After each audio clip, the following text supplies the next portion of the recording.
ওম নমঃ শিৱায় ওম নমঃ শিৱায় ওম নমঃ শিৱায় নমস্কাৰ বন্ধুসকল পুনে এটা গুৰুত্বপূৰ্ণ ভিডিঅ'লৈ স্বাগতম জনাইছোঁ কন্যা ৰাশি জাতক জাতিকাসকলৰ 2026 চনৰ জানুৱাৰী মাহটো কেনেদৰে পাৰ হ'ব 2026 চনৰ জানুৱাৰী মাহটো আৰম্ভণিটো আপোনালোকৰ কেনেধৰণৰ পৰিৱৰ্তন লৈ আহিছে সকলোখিনি তথ্য আপোনালোকে এই গুৰুত্বপূৰ্ণ ভিডিঅ'টোৰ জৰিয়তে জানিব পাৰিব আহকচোন গুৰুত্বপূৰ্ণ ভিডিঅ'টোলৈ আগবাঢ়িছোঁ যদিহে আপোনালোকে নতুনকৈ চাই আছে আজি আমাৰ চেনেলটো সাবস্ক্ৰাইব কৰি দিব লগতে আপোনালোকে আত্মীয়বৰ্গলৈ পৰিয়ালবৰ্গলৈ ভিডিঅ'টো শ্বেয়াৰ কৰি দিব কমেণ্ট বক্সত ওম নমঃ শিৱায় লিখি দিব জানুৱাৰী মাহৰ ৰাশিফল অনুসৰি কন্যা ৰাশি জাতক জাতিকাসকলৰ বাবে এই মাহটো মধ্যমীয়া দেখা পোৱা গৈছে আৰম্ভণি মাহটো আপোনালোকৰ যথেষ্ট শক্তি স্পষ্টতাৰ চিন্তা আৰু পৰিকল্পিত অগ্ৰগতিৰ দ্বাৰা হ'ব বুলি কৈছে বিশেষকৈ 14 জানুৱাৰীত সূৰ্যৰ বুদ্ধিমত্তা শিশুৰ শিক্ষা আৰু সৃষ্টিশীলতা শক্তিশালী কৰি পঞ্চম স্থান মকৰ ৰাশিত প্ৰৱেশ কৰিব আৰু 23 জানুৱাৰীত মকৰ ৰাশিত বুধৰ প্ৰৱেশে বিশেষকৈ কৰ্মনীতি পৰিপক্ক কৰে বুলি কৈছে আৰু পেছাদাৰীসকলে এই সময়খিনি সন্মান আৰু দায়িত্ব লাভ কৰাৰ সম্ভাৱনা দেখা পোৱা গৈছে বিশেষকৈ এই মাহৰ শেষৰ ফাললৈ অৰ্থাৎ জানুৱাৰী মাহৰ শেষৰ ফাললৈ কন্যা ৰাশিৰ লোকসকলৰ মধ্যমীয়া দেখা পোৱা গৈছে 27 জানুৱাৰীত মংগল গ্ৰহ বিশেষকৈ কন্যা ৰাশিত প্ৰৱেশ কৰিব যাৰ ফলত আত্মবিশ্বাস সাহস আৰু নিৰ্ণায়কতা আপোনালোকৰ বৃদ্ধি পাব অৱশ্যে খঙো তীব্ৰতৰ হ'ব পাৰে এই মাহত গতিকে যিমান পাৰে খৰখেদাকৈ লোৱাৰ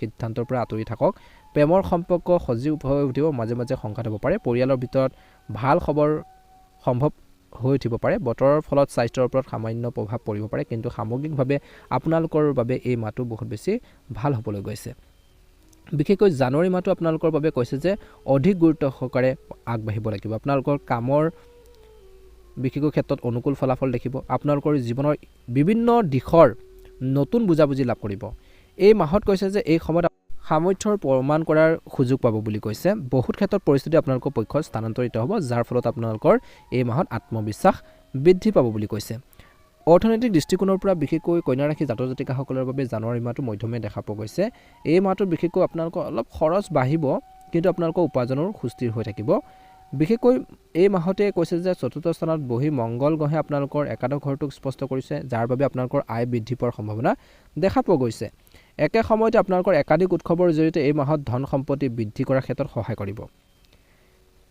আপোনালোকৰ কিন্তু অলপ খৰচ হ্ৰাস কৰিব পাৰে আপোনালোকৰ এফালে খৰচ কমি যাব আৰু আনফালে উপাৰ্জন বাঢ়িব অৰ্থাৎ খৰচ আপোনালোকৰ যিমান হ'ব ইনকামো হ'ব ইনকাম যিমান হ'ব খৰচো হ'ব বুলি কৈছে জমা ঘৰত কিছু কম হ'ব বুলি কৈছে আপোনালোকৰ আৰ্থিক অৱস্থাৰ বাবে এই মাহটো সময় ভাল বুলি ধৰিব পাৰি মাহৰ শেষৰ ফালে টকা পইচাৰ ক্ষেত্ৰত ধন বিনিয়োগ কৰিলে লাভজনক হ'ব যদি আপুনি শ্বেয়াৰ মাৰ্কেটত কাম কৰে বা তাত বিনিয়োগ কৰে তেন্তে এই মাহে বিশেষকৈ আপোনালোকক সফলতা কঢ়িয়াই আনিব পাৰে বহুত বেছি আপোনালোকে চাই চিতি আগবাঢ়িব নিশ্চয়কৈ ভাল হ'ব কিন্তু শ্বেয়াৰ বজাৰখনত বিপদজনক হ'ব পাৰে গতিকে বজাৰৰ গতিবিধি বিবেচনা কৰি বা যিকোনো কামতে বিনিয়োগ কৰোঁতে অভিজ্ঞ ব্যক্তিৰ পৰামৰ্শ লোৱাৰ পিছতহে বিনিয়োগ কৰিলে লাভ হ'ব গতিকে যিকোনো কামতে অভিজ্ঞতা নাই আপোনালোকৰ নলেজ কম আছে কিন্তু তেনেস্থলত আপোনালোকে ভাবি নোচোৱাকৈ যিকোনো ঠাইত বিনিয়োগ কৰিলে লোকচান হ'বই গতিকে ধ্যান ৰাখিব যিকোনো কামতে বিনিয়োগ কৰোঁতে সতৰ্কতা অৱলম্বন কৰিব লাগিব বুলি কৈছে বিশেষকৈ জানুৱাৰী মাহটো আপোনালোকৰ লাভৰ আৰু প্ৰগতিৰ মাহ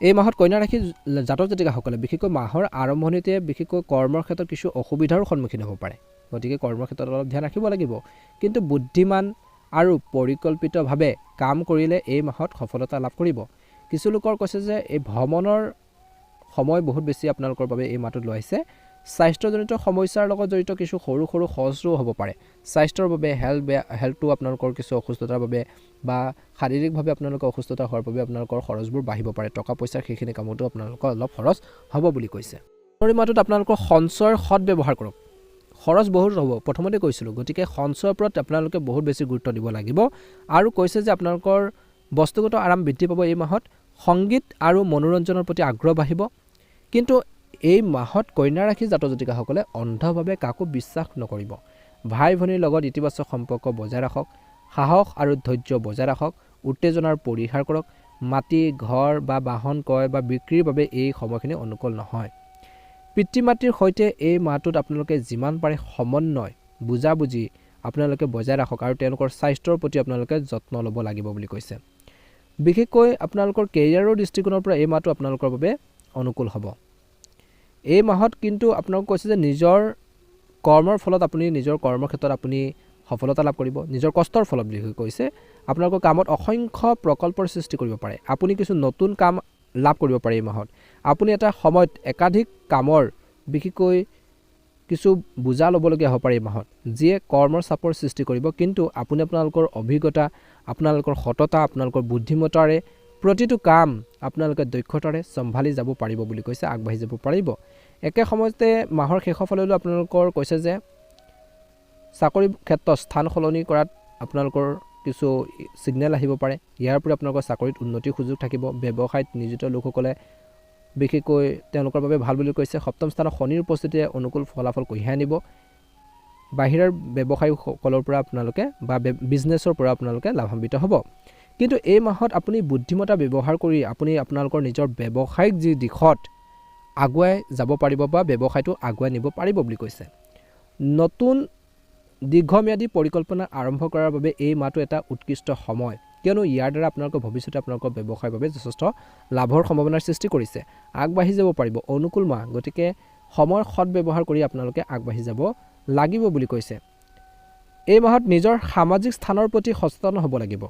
এই মাহটো ছাত্ৰ ছাত্ৰীসকলৰ বাবে ইতিবাচক হ'ব। দীঘলীয়া যাত্ৰা সম্ভৱ হ'ব পাৰে 2026 চনৰ জানুৱাৰী মাহটোত। প্ৰেমৰ সম্পৰ্কত ইজনে সিজনৰ পৰা বিশ্বাস যিমান পাৰে বজাই ৰাখক। ল'ৰা ছোৱালীৰ সৈতে, শিশুৰ সৈতে সম্পৰ্কৰ অৱনতি ঘটিব পাৰে, গতিকে ধ্যান ৰাখিব। আদালত সম্পৰ্কীয় বিষয়বোৰ বা আইনী কিছুমান বিষয়সমূহ আপোনালোকৰ আগবাঢ়ি যাব।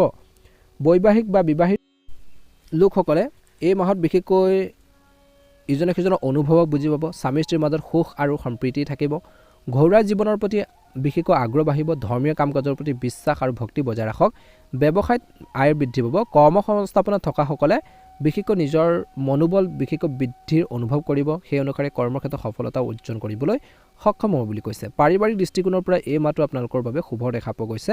বিশেষকৈ পাৰিবাৰিক জীৱনৰ কথা আহোঁতে এই সময়খিনিত কৈছে যে আপোনালোকৰ সকলো গ্ৰহৰ সৈতে পঞ্চম স্থানত গৈছে। এই সময়খিনিত কিন্তু আপোনালোকৰ কৈছে যে পাৰিবাৰিক দৃষ্টিকোণৰ পৰাও আপোনালোকৰ বাবে শুভ দেখা পোৱা গৈছে। সকলোৰে বিবেচনা কৰিব আপোনালোকৰ কথাবোৰ। পাৰিবাৰিক সম্পৰ্কত কিছু সৰু সৰু কাজিয়াৰ সম্ভৱ হ'লেও পাৰস্পৰিক প্ৰেম আৰু মৰমৰ সম্ভাৱনা আছে এই মাহত। সৰু সৰু তৰ্ক পেচাল হ'লেও আপোনালোকৰ মাজত বুজাবুজিটো আহিব। জ্যেষ্ঠসকলক বিশেষকৈ সন্মান কৰিব। পৰিয়ালৰ সকলো সদস্যই আপোনালোকৰ পথ প্ৰদৰ্শন কৰিবলৈ আগ্ৰহী হ'ব, যাৰ ফলত আপোনালোকৰ ঘৰখনত আপোনালোকৰ ফেমিলিত ইতিবাচক পৰিৱেশবোৰ বিৰাজ কৰিব। ভাই ভনীৰ সৈতে আপোনালোকৰ সম্পৰ্ক আন্তৰিক হ'ব, যি আপোনালোকৰ বাবে উপকাৰ আৰু সুখ কঢ়িয়াই আনিব বুলি কৈছে। বিশেষকৈ ঘৰখনত যদি বা পাৰিবাৰিক ক্ষেত্ৰত ফেমিলিত যদি কিবা এটা বিবাদ হৈছিল, তৰ্ক পেচাল হৈছিল, যিকোনো বিবাদ বিশেষকৈ সমাধান কৰিবলৈ পাৰিব বুলি কৈছে আৰু ঘৰখনলৈ সুখ কঢ়িয়াই আনিব পাৰিব। সকলোৱে ইজনে সিজনক ভালভাৱে চাব। ভাই ভনীৰ সহায়ত কিছু সম্পত্তি আহৰণ কৰাৰ ক্ষেত্ৰত সফল হ'ব পাৰে। এনে পৰিস্থিতিত তেওঁলোকৰ সৈতে আন্তৰিক সম্পৰ্ক বজাই ৰখাটো অত্যন্ত গুৰুত্বপূৰ্ণ। আপোনালোকৰ এই মাহত বিশেষকৈ ঘৰখনত ইতিবাচক পৰিৱেশ বিৰাজ কৰিব। ঘৰখনৰ মানুহখিনিয়ে ইজনে সিজনৰ আৱেগক, মনৰ ভাৱবোৰ বুজি পাব, সুখে দুখে লগ দিব বুলি কৈছে। একে সময়তে কিন্তু অত্যধিক মানুহক বিশ্বাস কৰাৰ পৰা আঁতৰি থাকিব লাগিব। কৰ্মৰ ক্ষেত্ৰত কিছুমান ব্যক্তি আপোনালোকক প্ৰতাৰণা কৰিব পাৰে, গতিকে এইখিনি ক্ষেত্ৰত কিন্তু ধ্যান ৰাখিব লাগিব। স্বাস্থ্যৰ দৃষ্টিকোণৰ পৰা কন্যা ৰাশি জাতক জাতিকাসকলৰ এই মাহটোত অলপ গুৰুত্ব দিব লাগিব। আপোনালোকৰ স্বাস্থ্যৰ কিছু অৱনতি ঘটিব পাৰে। এই মাহৰ প্ৰথম ভাগত কিছু আপোনালোকৰ ছালৰ সমস্যা, বুকুৰ বিষৰ সমস্যা, এলাৰ্জি আদি সমস্যা অনুভৱ কৰিব পাৰে, গতিকে ধ্যান ৰাখিব। মাহৰ শেষৰ ফালেলৈ আপোনালোকৰ যেতিয়া পঞ্চম স্থানত বহি থকা মংগল গ্ৰহে দ্বাদশ স্থানত অৱস্থিত কেতুকো দিশ দিব, তেতিয়া মংগল আৰু কেতুৰ মিলিত প্ৰভাৱে চিকিৎসাজনিত জৰুৰীকালীন অৱস্থাৰ সৃষ্টি কৰিব পাৰে। গতিকে যদি আপোনালোকৰ ইতিমধ্যে কোনো চিকিৎসাজনিত অৱস্থাত আছে, যাৰ বাবে আপোনালোকৰ অস্ত্ৰোপচাৰৰ বিশেষকৈ কিছু প্ৰেছক্ৰিপশ্যন দিয়া হ'ব পাৰে, গতিকে সেই সময়খিনি উপযুক্ত। মাহৰ শেষৰ ফালে এই কামবোৰ কৰিব পাৰে। ইয়াৰ উপৰি শাৰীৰিক আঘাতৰ বিৰুদ্ধে সতৰ্কতাৰ বৃদ্ধি কৰক বুলি কৈছে। সতৰ্কতা অৱলম্বন কৰিব লাগিব। অত্যন্ত সাৱধানে যিকোনো মেচিনাৰী বস্তু বা গাড়ী মটৰ চলাওঁতে সাৱধানে চলাব লাগিব। সাৱধান হ'লে ভাল হ'ব। সাৱধান হ'লে বহু সমস্যাৰ পৰা আপোনালোকে হাত সাৰিব পাৰিব, গতিকে ধ্যান ৰাখিব লাগিব। এই মাহত বিশেষকৈ পৰিৱৰ্তিত বতৰৰ সময়ত আপোনালোকৰ খাদ্যাভ্যাসৰ প্ৰতি খোৱা বোৱাৰ ক্ষেত্ৰত বহুত বেছি সচেতন হ'ব লাগিব। সতৰ্কতা অৱলম্বন কৰিব লাগিব। নিজৰ যত্ন ল'ব লাগিব। নিজৰ হেল্থৰ প্ৰতি কেয়াৰফুল হ'ব লাগিব। কিন্তু এইখিনি ক্ষেত্ৰত কন্যা ৰাশি জাতক জাতিকাসকলে এই কথাখিনিৰ প্ৰতি বা এই দিশত কিন্তু বহুত বেছি গুৰুত্ব দিব লাগে। অৰ্থাৎ স্বাস্থ্যৰ ক্ষেত্ৰত কন্যা ৰাশি জাতক জাতিকাসকলে অলপ গুৰুত্ব দি চলিব লাগিব, তেতিয়াহে অনুকূল ফলাফল লাভ কৰিবলৈ সক্ষম হ'ব। এই মাহত প্ৰতিকাৰ স্বৰূপে আপোনালোকে কি কৰিব? একে সময়তে এই মাহত কিন্তু আপোনালোকে কোনো দুখীয়া মানুহক পাৰিলে আপোনালোকে গৰম বস্তু দান কৰক। সেয়া আপোনালোকক চোলা হওক, গৰম কাপোৰ হওক, বিশেষকৈ কম্বল হওক, কেঁথা হওক আপোনালোকে দান কৰিব পাৰে। অনুকূল ফলাফল লাভ কৰিবলৈ সক্ষম হ'ব। শনিবাৰৰ দিন এটাত বিশেষকৈ পিপৰাক আপতা খোৱালে আপোনালোকৰ জীৱনত অনুকূল ফলাফল আহিব বুলি কৈছে। আৰু শুক্ৰবাৰে দেৱী লক্ষ্মীক বিশেষকৈ আপোনালোকে আৰতি কৰক, মা লক্ষ্মীক আপোনালোকে ভালদৰে আৰাধনা কৰক বুলি কৈছে, অত্যন্ত উপকাৰী হ'ব বুলি কৈছে। বিশেষকৈ এই মাহত অপ্ৰয়োজনীয় খৰচবোৰ নিয়ন্ত্ৰণ কৰক। বিশেষকৈ পাৰিবাৰিক ক্ষেত্ৰত অনুকূল ফলাফল পাবই, কিন্তু ব্যৱসায়িক ক্ষেত্ৰত অলপ বিনিয়োগ কৰোঁতে সতৰ্কতা অৱলম্বন কৰক। আপোনালোকৰ সকলোৰে 2026 বৰ্ষৰ এই জানুৱাৰী মাহটো সুন্দৰভাৱে আপোনালোকৰ পাৰ হওক, মনৰ ইচ্ছাবোৰ পূৰণ হওক, তাৰে কামনা কৰিছোঁ। অনুগ্ৰহ কৰি লাইক এটা কৰি দিব, আমাৰ চেনেলটো ছাবস্ক্ৰাইব কৰি দিব আৰু লগতে শ্বেয়াৰ কৰি দিব। কমেণ্ট বক্সত জয় মা লক্ষ্মী লিখিব।